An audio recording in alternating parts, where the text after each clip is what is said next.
jungle, terrible jungle, le lion est mort ce soir. Et le lion, il est mort de quoi? De vieillesse ou il est mort de peur? Mais un lion, ça n'a jamais peur.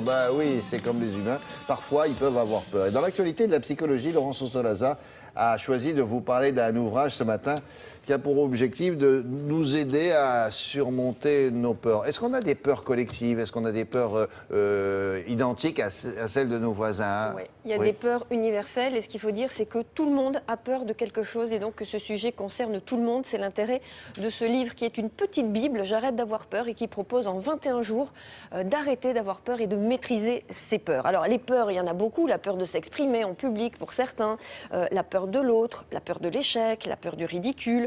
Et ces peurs limitent notre épanouissement personnel et professionnel. 80 peurs sont décryptées dans cet ouvrage, c'est pas rien.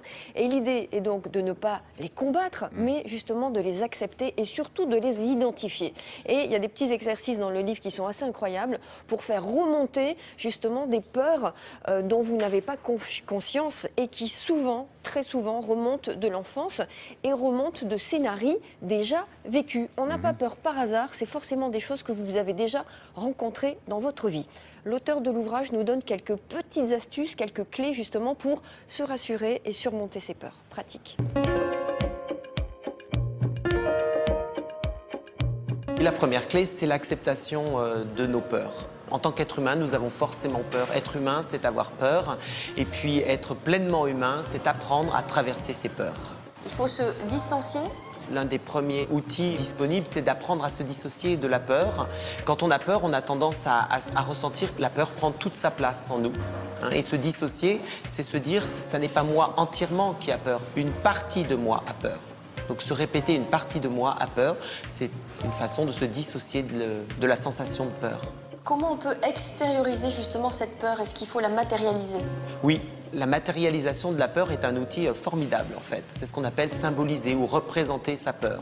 C'est-à-dire que puisque la peur est en moi, le fait de choisir un objet du quotidien qui va figurer notre peur, c'est une façon de la mettre à distance. Et en faisant cela, il y a une grande partie de l'énergie de peur qui était en moi qui va être focalisée sur l'objet. Du coup, je suis plus en contact avec mes capacités pour faire face à cette peur. Et puis, en regardant l'objet, je peux évaluer ma peur. Est-ce qu'elle est importante ou pas? À quoi ressemble-t-elle? Voilà, je peux l'apprivoiser.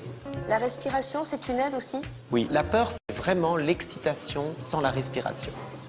Donc, apprendre à respirer profondément, amplement, prendre le temps quand on a peur de respirer en imaginant qu'on le respire par toutes les parties de son corps, depuis les pieds jusqu'à la tête. C'est une façon de revenir dans le présent. Et du coup, aussi d'apaiser la sensation de peur.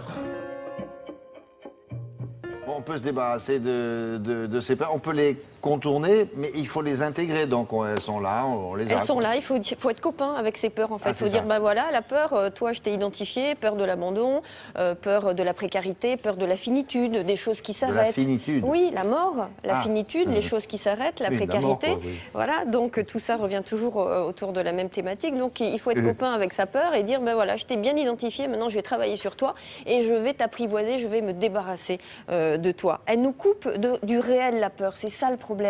On croit ressentir un danger qui n'existe pas, on interprète la réalité avec des fausses croyances.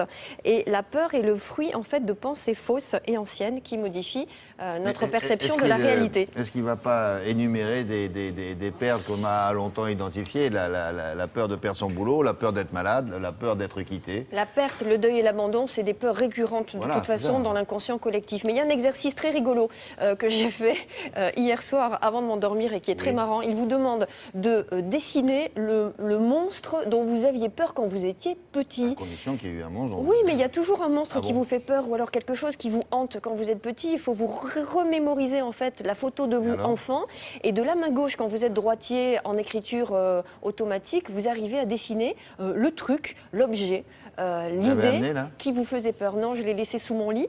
Et le matin, quand vous vous réveillez, il y a des choses qui sont révélées et il y a des mots qui viennent et vous vous dites, voilà, j'avais peur de ça quand j'étais enfant et c'est des choses qui perdurent à l'âge adulte. C'est passionnant, c'est une petite Bible et tout le monde doit l'avoir lu. Tout le monde doit faire le dessin. Et tout le monde doit faire le dessin. C'est incroyable, mais je vais dans les chambres des chroniqueurs de... Je vous dirai ce que c'est, mon dessin. Ah ouais? Ouais. Vous avez bien dormi à part ça? Ouais. Merci beaucoup.